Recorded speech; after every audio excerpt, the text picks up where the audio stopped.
एक गांव में एक किसान रहता था। वह कड़ी मेहनत करके अपने खेत में अनाज उगाता था, परंतु जब भी उसकी फसल तैयार होती थी तो उसे किसान के काटने से पहले ही कबूतर और कौवे आकर नष्ट कर जाते थे।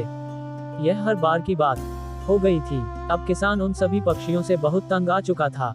किसान ने अब ठान ही लिया था कि कैसे भी कर के मुझे इन पक्षियों को पकड़ना ही होगा।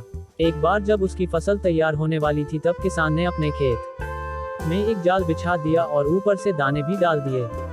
ऊपर से चिड़ियाओं ने देखा तब उन्हें विश्वास ही नहीं हुआ कि इस बार फसल इतने जल्द पक गई। सभी चिड़ियाएं आई और दाना चुगने लगी, लेकिन वे सब उड़ नहीं पाए, क्योंकि अब वे बुरी तरह से किसान के बिछाए हुए जाल में फंस चुकी थी। उनको समझ में नहीं आ रहा था कि अब वे करें तो क्या करें।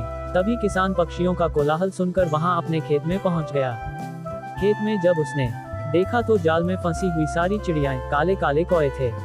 अब किसान को कौवों पर बहुत गुस्सा आया। वह मन ही मन सोच रहा था कि अच्छा तो मेरा नुकसान करने वाले कौवे थे, लेकिन अब तो इनके कोलाहल का कोई फायदा ही नहीं। ये अब कुछ नहीं कर सकते।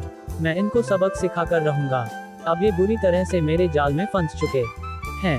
तब जाल में से कौवों की कांव कांव के बीच से एक करुण आवाज आ रही थी। वह आवाज एक नन्हे कबूतर की थी। किसान की नजर उस पर पड़ी। किसान को उस पर दया आई।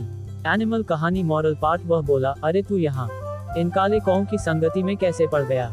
लेकिन अब कुछ भी नहीं हो सकता। जिस प्रकार गेहूं के साथ घुन भी पिस जाते हैं, ठीक उसी प्रकार से अब कौवों के साथ साथ तू भी मेरा दुश्मन बन गया है। तुझे भी मैं नहीं छोड़ूंगा। इतना कहकर उसने अपने शिकारी कुत्तों को एक इशारा किया। सभी किसान के इशारे पर खेत में आ पहुंचे और सभी कौवों और उस नन्हे से कबूतर को मार डाला। सीख story of animals in Hindi. बुरी संगति का परिणाम भी बुरा ही होता है।